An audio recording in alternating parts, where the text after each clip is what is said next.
Le coronavirus à travers le monde, mesdames et messieurs, près de 4 milliards des habitants de la Terre sont en confinement. Aujourd'hui, nous enregistrons plusieurs décès à travers le monde entier. Les grilles de programmes également de différentes chaînes de télévision ont complètement changé par rapport à cette pandémie qui ravage et qui souffle à travers le monde entier. Aujourd'hui, mesdames et messieurs, que faut-il faire ici au Congo, à Kinshasa, pour stopper la propagation de cette pandémie, mais également comment faire pour convaincre à cette catégorie de la population qui continue à douter de l'existence du coronavirus ici à Kinshasa, après avoir décrété l'état d'urgence par le chef de l'État. Aujourd'hui, est-ce qu'il faudra encore prolonger cet état d'urgence? Faudra-t-il mettre fin, fermer les chantiers pour mettre cette enveloppe allouée aux travaux de sauts de mouton à l'urgence du coronavirus pour stopper sa propagation? Mesdames et messieurs, voilà autant de questions que nous nous sommes posées et nous allons décrypter toutes ces questions et ces préoccupations avec un invité qui est en face de moi. Lui, c'est Jean-Pierre Ouafouana. Il est directeur adjoint de la communication présidentielle. Il est notre invité. Jean-Pierre Ouafouana, bienvenue. Merci beaucoup. D'entrée de jeu, par rapport à cette pandémie qui souffle à travers le monde, qui a changé les styles de vie, aujourd'hui presque dans le monde entier, ici également à Kinshasa, qui a été mis en quarantaine. La commune de la Gombe a été confinée. Aujourd'hui, quelle est votre lecture par rapport à cette pandémie? Merci pour la question. Évidemment, la pandémie que vous avez si bien décrite en introduction, le coronavirus est une maladie qui n'épargne pas le monde. Il est aujourd'hui en train de se propager à l'échelle internationale. On l'a si bien répété, il n'a pas de bras, il n'a pas de pieds, mais c'est l'homme qui est en train de le transporter. Et donc, si aujourd'hui on doit prendre des dispositions pour l'éradiquer, endiguer cette pandémie-là, donc ce sera l'homme qui sera au centre des préoccupations, qui devrait en fait prendre conscience de la gravité de la maladie pour pouvoir contribuer à son éradication, à tout le moins à l'endiguer. Aujourd'hui, au niveau de la République démocratique du Congo, il y a un certain nombre de mesures qui ont été préconisées. Nous vivons présentement l'état d'urgence et donc c'est la conséquence directe de la gravité de cette maladie qui, si le chef de l'État n'avait pas pris des dispositions à cet effet, aurait pu déjà provoquer des conséquences considérables. Et donc c'est de cette façon-là qu'il va falloir comprendre l'état d'urgence qui a été proclamé au sommet de l'État. Donc c'est pour éviter justement qu'il y ait une propagation de cette maladie parce qu'il y avait une urgence, parce qu'il fallait protéger la population, parce qu'il fallait prendre des mesures salutaires pour lui éviter cette hécatombe-là. Et donc voilà comment et dans quelles conditions le chef de l'État a pu prendre cette mesure en allant jusqu'à la proclamation de l'état d'urgence. Jean-Pierre Ouafouana, vous travaillez dans la communication du président de la République. Aujourd'hui, malgré le chiffre, le taux élevé des taux de décès, il y a une catégorie des personnes qui continuent à douter à l'existence du coronavirus. Ici à Kinshasa, nous avons circulé nos caméras à Kingasani, au marché de la Liberté, à Selemba, où il y a des zones où les gens disent que la maladie n'existe pas à Kinshasa. Que faut-il faire pour essayer de multiplier des stratégies pour convaincre cette catégorie de personnes? Il faut dire qu'actuellement, des efforts sont conjugués au niveau des autorités nationales. Quand je parle des autorités nationales, en premier, je pense au chef de l'État, Et ensuite, au niveau du gouvernement, où il y a un certain nombre de ministères qui sont concernés. Alors, au sein principalement du ministère de la Santé, qui en charge justement une partie de la riposte donc, contre le coronavirus. Une partie? Une partie, parce que tout simplement, aujourd'hui, on a mis en place un comité multisectoriel qui s'occupe de la riposte. Il y a l'équipe du docteur Muyembe qui, en fait, est chargé justement des aspects tout à fait techniques et thérapeutiques de cette maladie. Mais il y a aussi le ministère qui en fait conduit le plan général donc, concernant cette riposte. Mais il ne faudrait pas non plus oublier il y a aussi la task force de la task force présidentielle qui est en fait l'interface de la présidence vis-à-vis des autres entités qui s'occupent justement, qui sont impliquées dans cette riposte-là. Entre les ministères, excusez-moi de vous interrompre, entre les ministères, la task force et le comité multisectoriel, qui fait quoi, quand, où et comment et qui coordonne le tout? J'étais tout à l'heure en train de dire qu'au niveau national, des efforts sont conjugués pour justement mener à bien la riposte contre le coronavirus. Et donc il y a une coordination qui s'est mise en place. Et cette coordination est bicéphale, on va dire ça comme ça, tout simplement parce que, comme je le disais tantôt, d'un côté il y a l'équipe du professeur Muyembe. Pourquoi l'équipe du professeur Muyembe? Parce qu'il y a quand même une expertise qui s'est développée à ce niveau-là. Le docteur Muyembe, vous vous rappellerez, a conduit la riposte contre le virus Ebola, donc, qui s'est déclaré dans l'est du pays. Et donc, voilà, d'ailleurs, on était à quelques jours de la proclamation officielle de la fin de cette riposte-là, n'eût été l'apparition des 2 nouveaux cas qui sont en train d'être suivis présentement.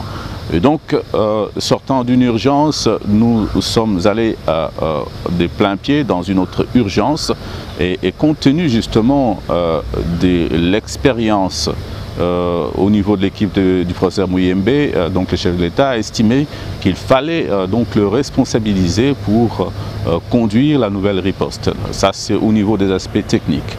Maintenant, voilà, il fallait qu'au niveau de la présidence, il y ait quelqu'un qui soit chargé, n'est-ce pas, de pouvoir regarder tous les aspects de la problématique afin d'apporter des éléments concrets au chef de l'État, de sorte qu'il puisse prendre des décisions appropriées par rapport à l'évolution de cette maladie.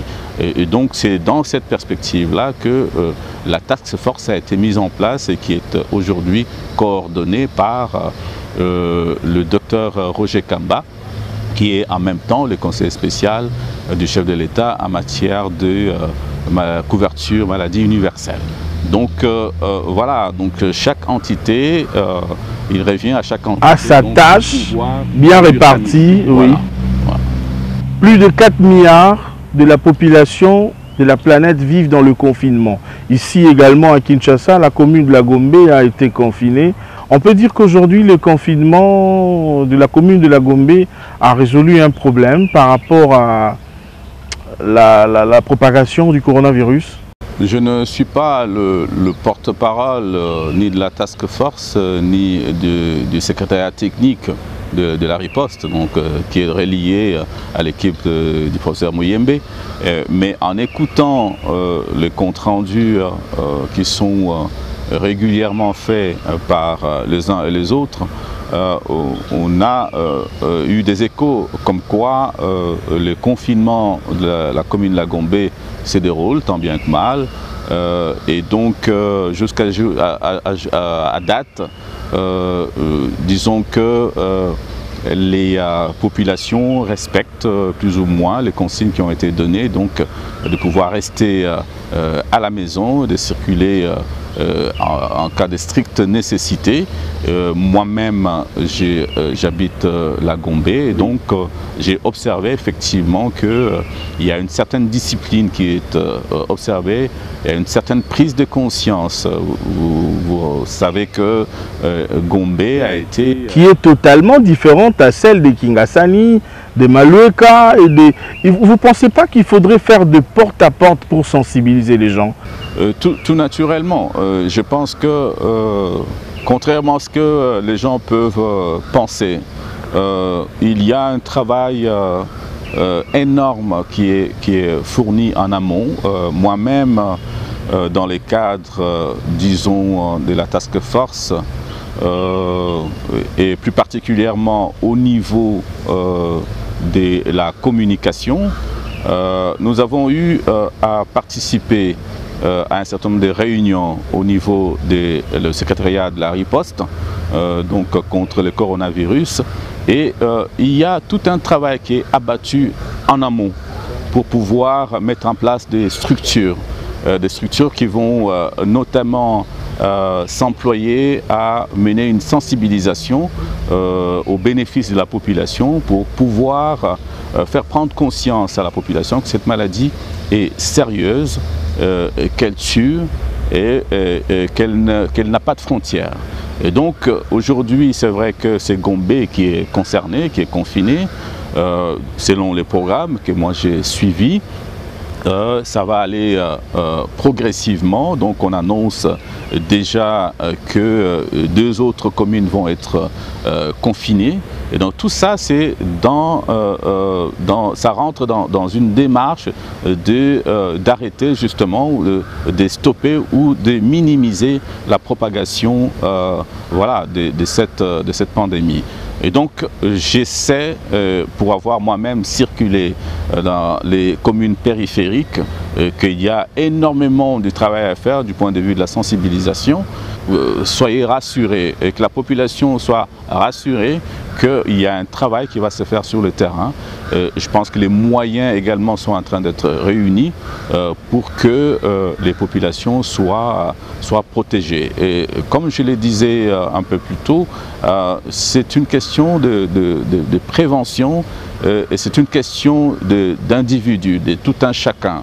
Je pense qu'à partir du moment où on s'emploie à ce qu'il y ait un engagement communautaire, et ça c'est vraiment la partie la plus importante de cette riposte, il faudrait qu'il y ait effectivement un engagement communautaire, que la communication puisse passer de façon à faire prendre conscience à la population que cette maladie-là est effectivement excessivement dangereuse, qu'elle n'épargne personne et personne n'est à l'abri et qu'elle peut frapper. Donc on ne peut pas aujourd'hui affirmer que seuls les habitants de la Gombe sont concernés, que c'est là qu'il y a des riches qui ont l'opportunité de voyager, que ce sont eux qui ont ramené la maladie ici, que bon voilà, ça ne concerne qu'une partie de la population. Non, je pense que vous le voyez, les rapports sont quotidiens entre tous les Kinois, même si aujourd'hui Gombe est confiné, mais le reste de la capitale, dans le reste de la capitale, vous voyez que voilà, les gens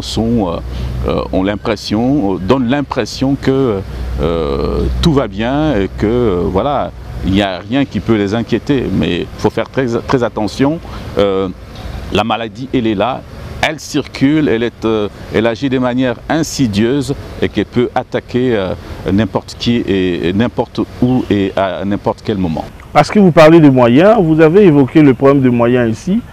Est-ce qu'à ce jour, on peut dire qu'il est important de fermer les chantiers de saut de mouton pour prendre cette enveloppe et la disponibiliser au niveau du comité de riposte? Votre lecture par rapport à ça? Il faut faire très attention, mais on est là en face de 2 problématiques tout à fait différentes. Il y a une urgence, l'État est en train de s'employer à ce que voilà, les moyens soient disponibilisés, mobilisés pour s'attaquer à cette pandémie. Mais vous comprendrez aussi que parallèlement, je pense que vous et moi avions déjà discuté de cette problématique de l'achèvement des travaux d'infrastructure au niveau de la capitale et dans l'arrière-pays. Et donc il va falloir que les travaux continuent. Et à ce que je sache, ces travaux continuent malgré le confinement de la commune de La Gombe. Et je pense que c'est tout aussi important que ces entreprises qui ont pris l'engagement d'achever ces infrastructures puissent livrer les sauts de mouton dans les délais qu'elles s'étaient impartis ou que le gouvernement leur avait imparti. Et donc aujourd'hui, je pense que la population ne devrait pas confondre ces deux problématiques qui sont tout à fait différentes. Nous allons un peu souffler, nous allons voir avec vous la ronde que nous avons effectuée à travers la ville de Kinshasa. Comment est-ce que la population est en train de penser par rapport à les coronavirus? Il y a de ceux qui doutent, mais il y a de ceux qui pensent aussi qu'il faudrait prendre des mesures urgentes par rapport à ça. Suivez, on se retrouve juste après.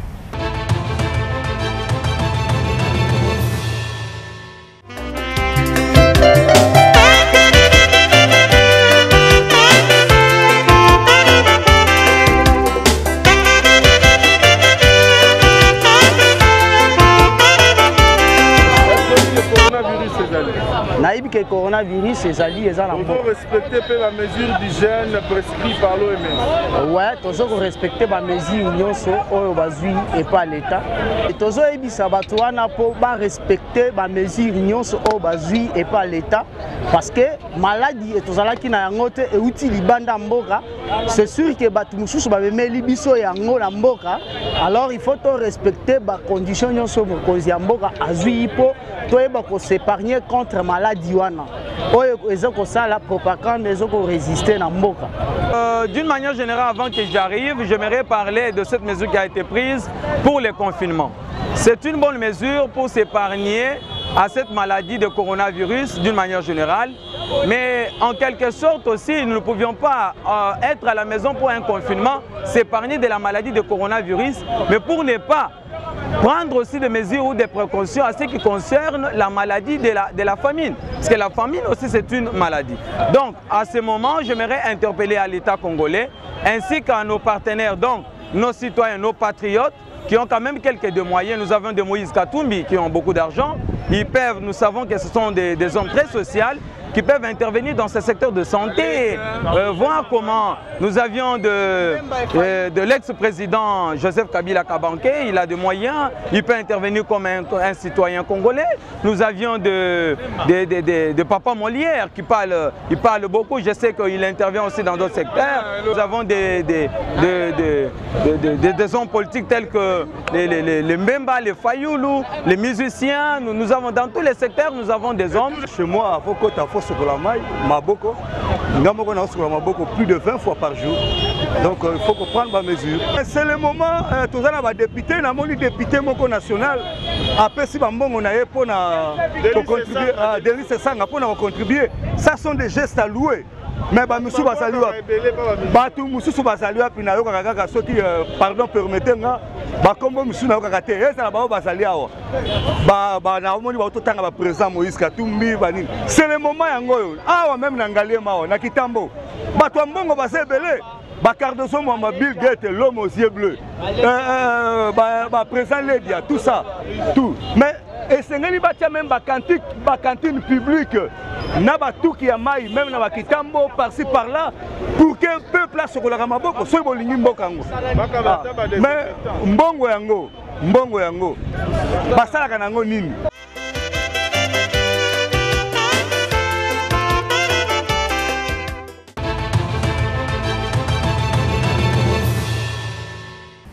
Merci beaucoup Jean-Pierre Wafana, vous venez de suivre. Nous avons reçu quelques messages des téléspectateurs, des Kingasani, des Selembaou et de partout où nous sommes passés. Ces gens demandent de l'aide et du soutien auprès des personnes de bonne volonté. Vous savez, aujourd'hui, le problème de sensibilisation, moi je me dis, ce n'est pas seulement le problème du ministre de la Santé, ce n'est pas seulement le problème du président de la République, c'est un problème de tout le monde. Alors, que chacun de nous essaye un peu de mettre la main dans la pâte pour sensibiliser, pour sauver des vies. Ça va nous permettre de préserver des vies. Alors là où nous sommes passés au niveau de Kingasani, Selembao et consorts, ces gens demandent des masques. Ils demandent ces désinfectants et même du savon. Les personnes de bonne volonté, ils ont cité les noms des gens quand vous venez de le suivre. Beaucoup de personnes, ils ont cité les noms. Alors nous demandons aux personnes de bonne volonté qui peuvent aussi assister cette population de venir en aide. Ça sera une bonne chose. Et nous profitons également pour féliciter le président Laurent Batoumona qui lui également a distribué des seaux, des savons, des gels et des masques aux différents représentants, un échantillon de gens bien sûr, à travers la ville de Kinshasa.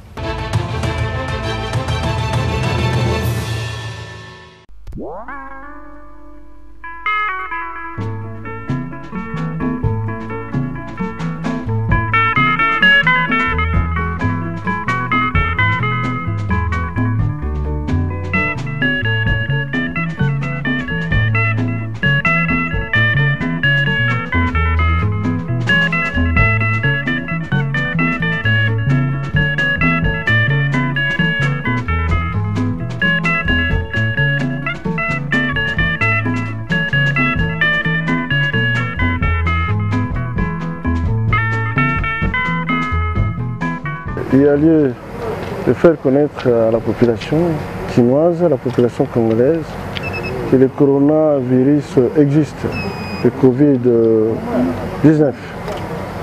Il fait des ravages, d'abord il a fait des ravages en Chine, en Espagne, en Italie. Aujourd'hui c'est les États-Unis. Depuis une semaine, l'Afrique est touchée, notamment notre pays. Par rapport à l'expansion de la maladie, comme j'ai appris hier les rapports donnés par le professeur Mouyembe, notre savant, il a dit que nous risquons de connaître une extension exponentielle. Ça signifie une contamination à grande échelle, si nous ne faisons pas attention. Voilà pourquoi, à mon avis, le confinement peut se poursuivre. Dans des quartiers qui sont les plus touchés, j'ai noté, on a parlé de Binzaozone, j'ai noté de Kitambo, j'ai noté de Limete, de Lemba, ainsi de suite, mais ça ce n'est pas à moi de décider, mais que le gouvernement puisse penser comment confiner certains quartiers de la capitale pour éviter une contamination à grande échelle.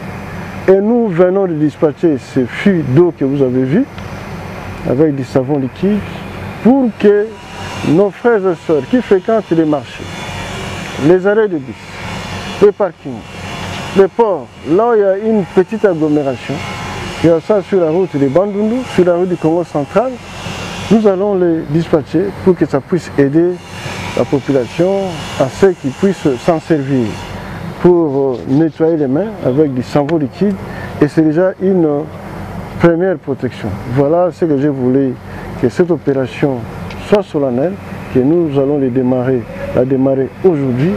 Ndé na kaboni babiloko. Bafi umoni ya minene wana. Bandeko pe na félicité mon pe ça qui a mike. Oh il y a 5 litres, nga na pesi ya 200 litres.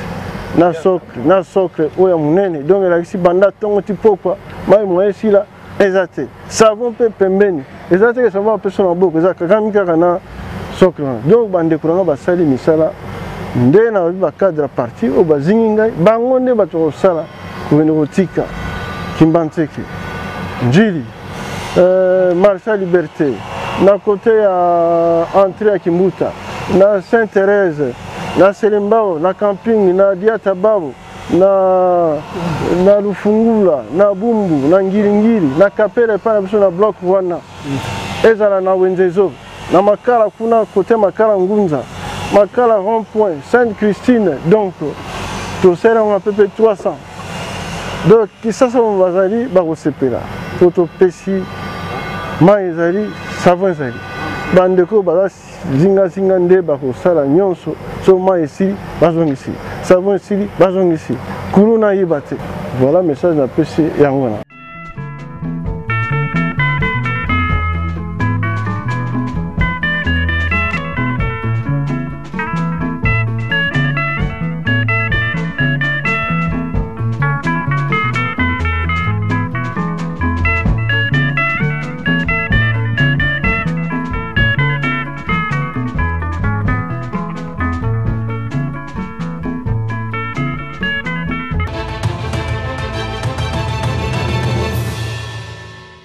Changeons de chapitre, Jean-Pierre Wafwana. Est-ce qu'aujourd'hui, la prolongation de l'état d'urgence, c'est important? Ce n'est pas une question à se poser dans ces conditions. Je pense que poser la question, c'est déjà y répondre. Lorsque le chef de l'État a, par ordonnance, proclamé l'état d'urgence, c'est là on avait prévu effectivement qu'il y ait possibilité de le prolonger. Et donc les circonstances font aujourd'hui que nous sommes à quelques jours de la fin de la période impartie et il est tout à fait logique, étant donné que la crise persiste encore et qu'on est encore en pleine urgence, qu'on n'a même pas encore atteint les pics, on ne le souhaite pas que les choses s'aggravent.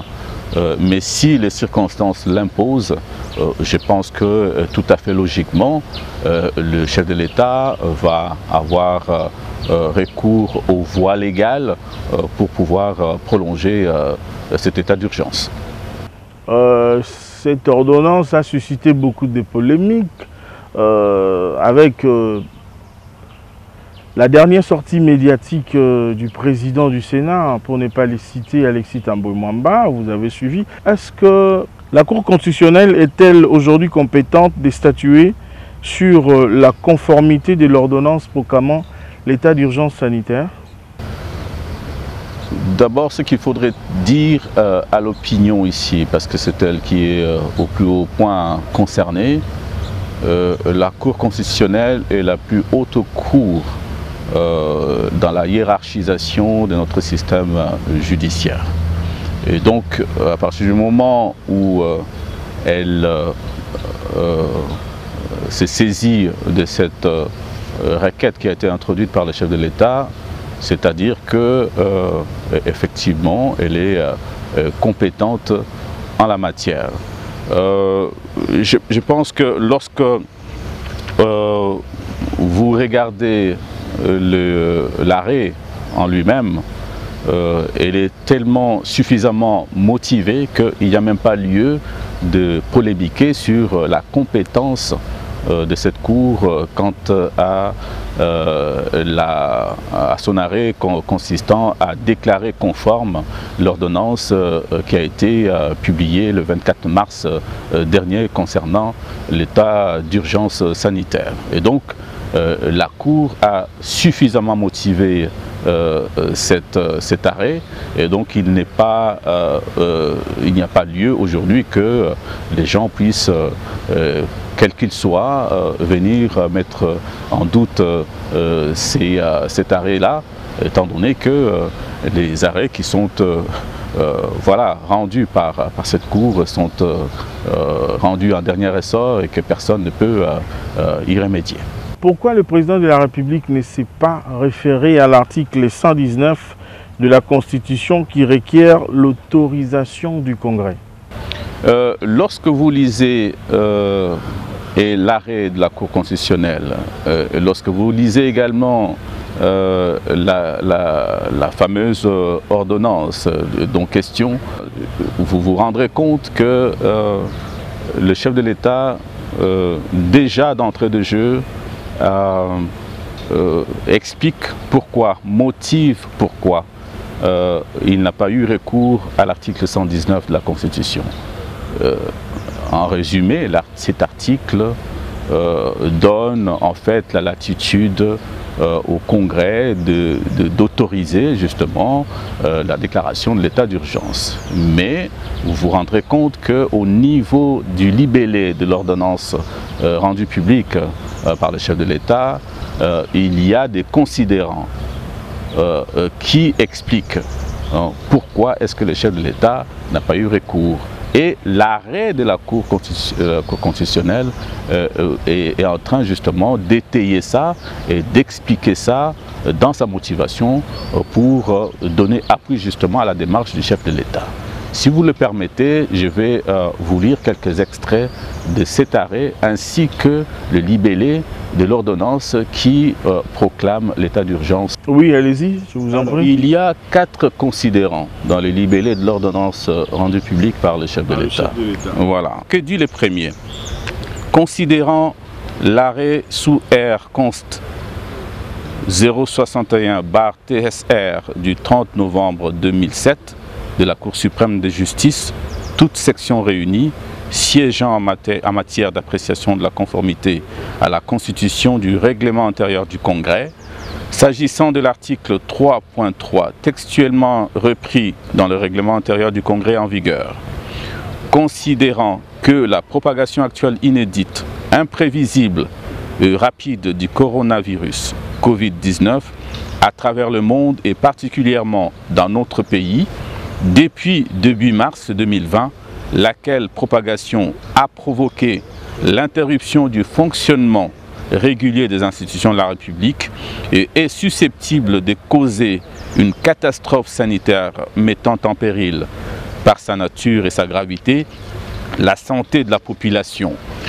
Considérant l'ampleur considérable de la crise provoquée par cette pandémie qui implique la prise de mesures nationales pour agir au quotidien, notamment par la restriction de certaines libertés, dont la liberté d'aller et venir, de réunion et d'entreprendre.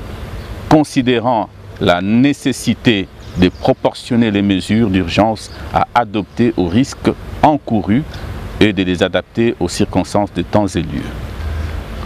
Alors, après avoir écouté le libellé de cette ordonnance, en ce qui concerne les considérants, vous vous rendrez compte que le chef de l'État s'est attardé sur l'urgence et la nécessité. Exactement.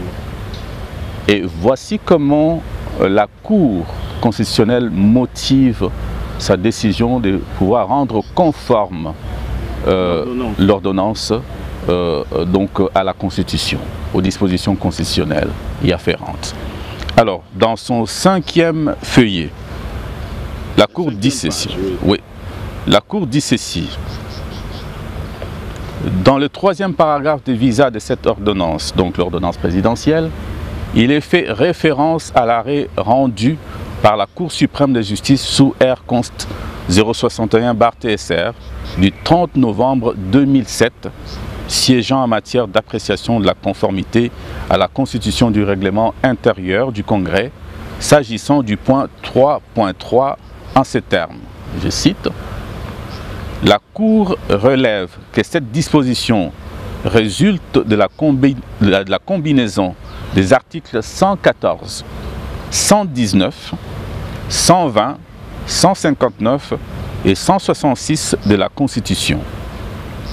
Bien que conforme à l'article 119.2 de la Constitution, le point 3 de l'article sous examen s'écarte de l'article 85 de la Constitution qui n'exige pas l'autorisation du Congrès pour la proclamation de l'état d'urgence ou de l'état de siège, lesquels sont proclamés par le président de la République après concertation avec le Premier ministre et le président de 2 chambres. Alors, vous me poserez la question de savoir, est-ce que il y a eu concertation? Mais effectivement qu'il y a eu concertation entre le président de la République et les présidents de 2 chambres. Vous vous rappellerez que à la veille de la proclamation de l'état d'urgence, le président de la République avait reçu en audience de 2 personnalités. Et qu'au sortir de cette audience, Madame la Présidente de l'Assemblée nationale avait évoqué les sujets, sans rentrer dans les détails, sur lesquels qui ont constitué le menu des discussions entre les 2 présidents de 2 chambres et le président de la République. Et en passant, elle avait fait allusion à la crise que nous vivons présentement et donc du point de vue du coronavirus et qui nécessitait des mesures urgentes. Et donc, apparemment, les deux personnalités ont été consultées et donc il y a eu concertation par rapport justement à la mesure de la proclamation de l'état d'urgence qui devait s'en suivre. Et pendant ce temps, puisqu'il faudrait donner des précisions à l'opinion publique, pendant ce temps, et ça il faudrait le reconnaître au président du Sénat, qui avait justement eu quelques préoccupations par rapport justement à la procédure qui devait conduire à la proclamation de l'état d'urgence sanitaire. Que reproche-t-on à Alexis Thambwe Mwamba? Parce que c'est lui qui a suscité la polémique. Juste après lui, il y a Kabound pour parler de l'opportunité de ce congrès. Que reproche-t-on à Alexis Thambwe Mwamba? Avant d'en arriver aux reproches, je voudrais revenir sur la procédure. C'est-à-dire qu'à partir du moment où... qui a été respecté, bien sûr, parce que la Cour constitutionnelle a jugé conforme. D'accord, il ne s'agit pas de l'arrêt, mais il s'agit plutôt de la procédure.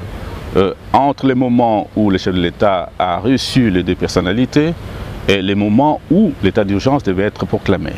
Donc il y a eu des conciliabules. Okay. Il y a eu des conciliabules parce que tout simplement, les deux personnalités qui ont été reçues à l'OUA avaient émis quelques préoccupations donc, concernant justement la procédure qui devait conduire à la proclamation de l'état d'urgence. Alors, bien entendu, le chef de l'État avait prêté oreille à ces préoccupations et avait envoyé deux émissaires auprès de deux personnalités, le président du Sénat et le président de l'Assemblée nationale, pour qu'ensemble ils puissent harmoniser. Et donc, au sortir de cette réunion-là, les quatre personnalités avaient convenu d'une date à laquelle le chef de l'État devait, bien entendu, recevoir à nouveau le président du Sénat et le président de l'Assemblée nationale pour convenir des modalités pratiques de la proclamation de l'état d'urgence. Mais seulement voilà que le président du Sénat a fait une sortie médiatique pour voilà, fustiger la démarche du chef de l'État qui avait voulu, n'est-ce pas, proclamer entre-temps l'état d'urgence. Alors maintenant, cette sortie médiatique, de mon point de vue, je pense qu'elle n'était pas justifiée, tout simplement parce que, après coup, le chef de l'État avait prévu de recevoir le président de l'Assemblée nationale, le président du Sénat et la présidente de l'Assemblée nationale. Et donc, ce qui est arrivé, c'est que, du coup, la sortie médiatique de monsieur le président du Sénat n'était pas tout à fait justifiée. Et donc aujourd'hui, il y a lieu de pouvoir interpréter de mille et une façons donc cette sortie-là au point d'imaginer qu'il y avait voilà, des objectifs cachés lorsque il y a eu cette intervention, je le rappelle, récemment à Top Congo. Vous lui reprochez de quoi exactement? La sortie médiatique du président du Sénat, loin d'apaiser, a plutôt... il voulait mettre l'huile dans le feu. Je ne dirais pas qu'il voulait mettre de l'huile dans le feu, mais tout simplement parce que, à première vue, c'est une sortie qui a mis à mal, voilà, la coalition FCC cash. Je pourrais vous expliquer pourquoi, mais il y a aussi d'autres raisons, d'autres choses qu'on reproche à cette sortie médiatique. C'est quasiment une fracture de la classe politique. Parce que vous vous imaginez que... créer des conflits entre les telle autorité qui, sous prétexte de parler au nom du Congrès et donc de l'Assemblée nationale et du Sénat... bon, je ne sais pas. Là Alexis Thambwe Mwamba avait parlé comme individu, il a donné son point de vue en tant que sénateur, où il a parlé au nom du Sénat. Vous m'avez posé la question de savoir qu'est-ce qu'on reproche à M. Alexis Tambwe Mwamba. Oui. Je suis en train de vous répondre et de vous dire quels étaient en fait les objectifs cachés de cette sortie médiatique. Dans un premier lieu, parce qu'il y a des implications politiques à une telle sortie. On n'est plus dans le domaine judiciaire, on n'est plus dans les domaines juridiques, mais là on est dans les implications politiques de la sortie médiatique de M. Tambwe Mwamba. Alors, j'ai dit ici qu'il y a eu des implications politiques au niveau de la coalition Cash-FCC. Il y a eu risque de fracture de la classe politique, tout simplement parce que aujourd'hui on n'a pas besoin des polémiques, surtout qu'on fait face et on attend de la classe politique une cohésion, que des efforts soient conjugués pour aider le chef de l'État à pouvoir vaincre cette crise à laquelle on fait face et donc le coronavirus. C'est une affaire de tout le monde aujourd'hui. Et on n'a pas besoin d'aller dans d'autres crises, et notamment des crises politiques, et ça n'aide en rien ni les institutions, ni la population du point de vue de la paix civile. Et puisqu'on parle des institutions, je pense que la démarche de M. Tambwe Mwamba tente à fragiliser effectivement les institutions de la République. Pourquoi? Aujourd'hui, je pense que nul n'ignore que dans notre pays, il y a une hiérarchisation des institutions et que tout en haut, il y a l'institution président de la République. Et lorsque on a des points de vue à émettre, c'est pas sur la place publique qu'il faudrait.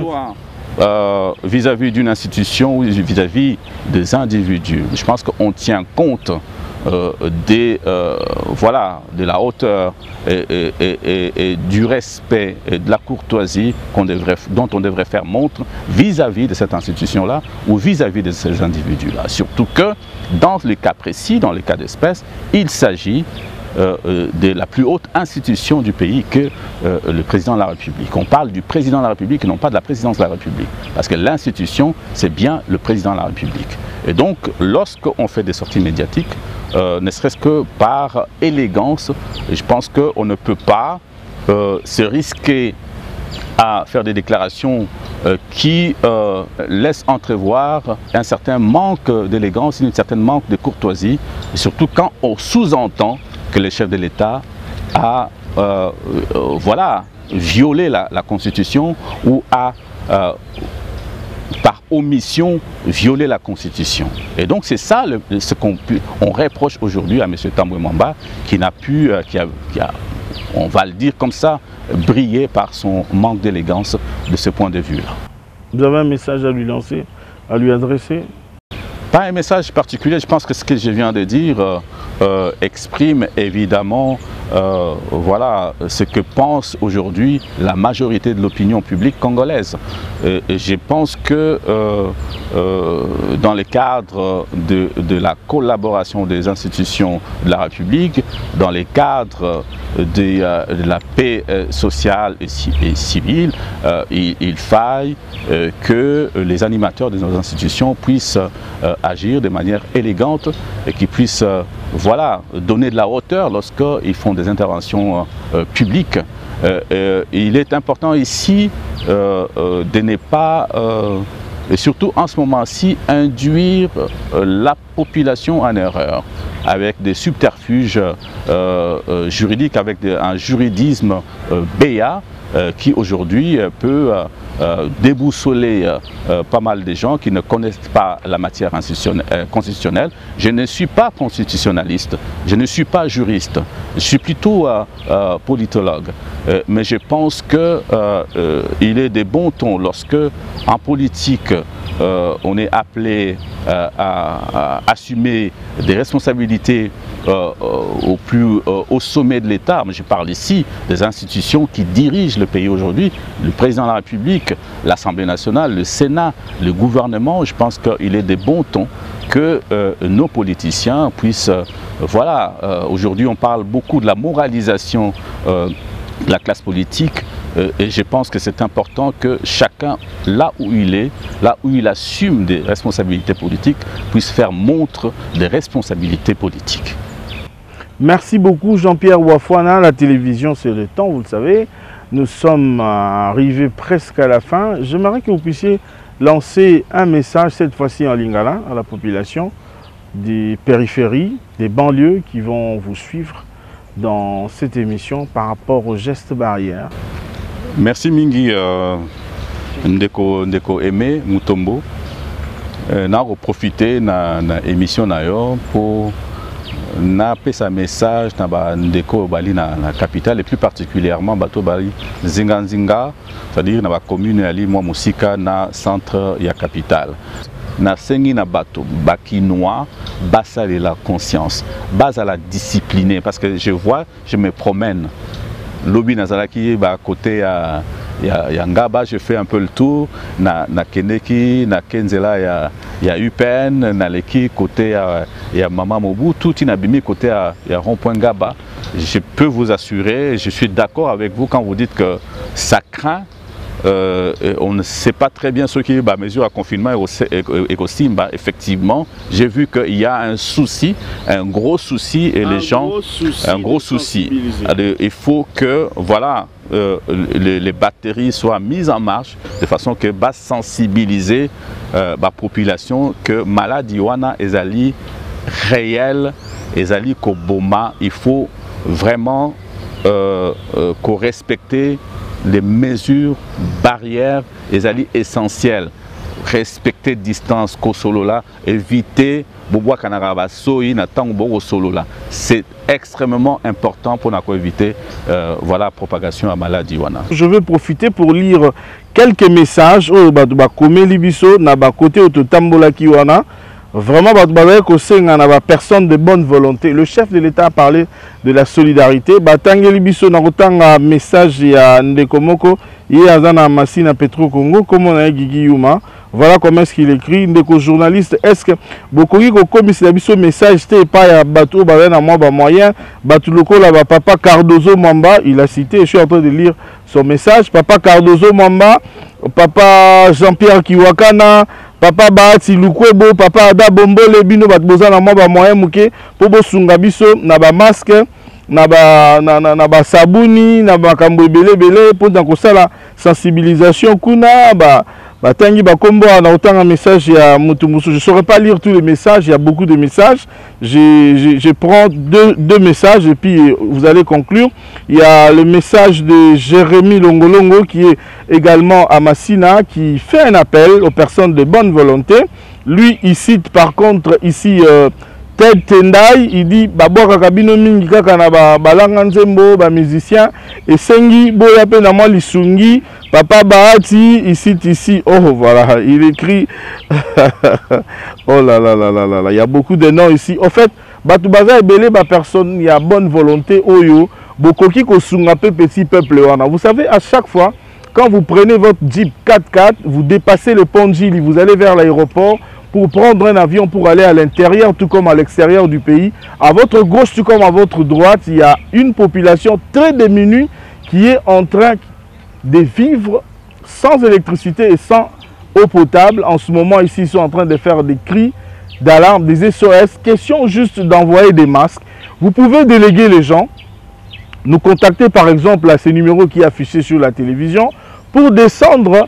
Si vous n'êtes pas disposé, l'équipe peut bien relayer et faire le travail que vous faites. Et dans les jours à venir, vous allez voir le rapport qui vous sera donné. Vraiment, même moi-même, j'insiste aussi à toutes ces personnes de bonne volonté qui sont enchantées par le musicien. Voici l'opportunité de préserver les vies humaines à travers les petits gestes que vous allez faire en donnant des masques, en donnant du savon, par exemple, à cette population. Il y a plein de noms ici que je n'ai même pas cité d'autres noms. Ils ont cité papa François Mamba, papa François Béa. Il y a plein de noms ici. Ils ont cité beaucoup de noms. Papa Évariste Bochab.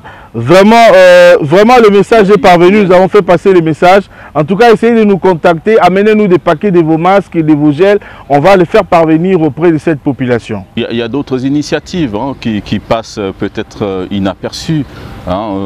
J'ai vu hier, et je pense que c'est un reportage que vous avez diffusé ici même à la RTNC qui montrait la chargée des relations publiques du chef de l'État, Madame Bibiche Kabengele, qui voilà, a pu mobiliser avec l'appui de la logistique militaire des vivres dans les cadres d'un plan d'action, dans des plans d'urgence d'alimentation.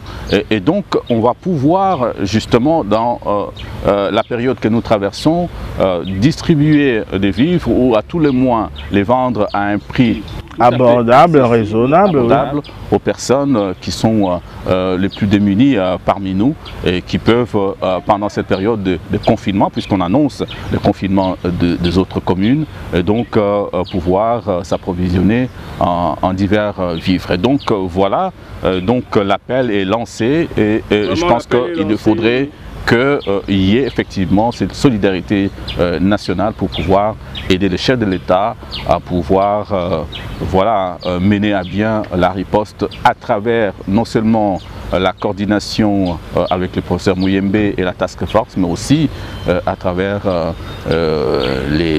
nos concitoyens qui voudraient bien mettre la main à la pâte. Merci beaucoup, c'est par ici que nous allons terminer cette émission.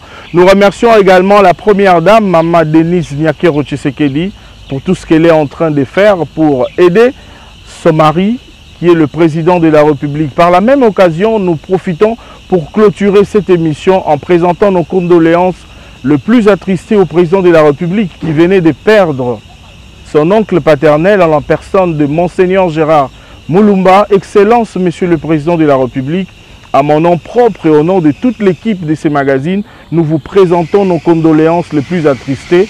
Notre prière est que l'Éternel Dieu puisse vous fortifier pour cette lourde charge que vous avez et surtout pour cette épreuve. Nous sommes de cœur avec vous, Excellence, Monsieur le Président de la République, que Dieu vous fortifie. On se retrouve la semaine prochaine pour un autre numéro, mesdames et messieurs. Retrouvez cette émission sur le www.rtnc.cd, mais également sur notre chaîne YouTube Aimé Mutombo. Vous allez suivre également cette émission en rediffusion sur la RTNC 1 et la RTNC 3. On se retrouve la semaine prochaine pour un autre numéro. Au revoir.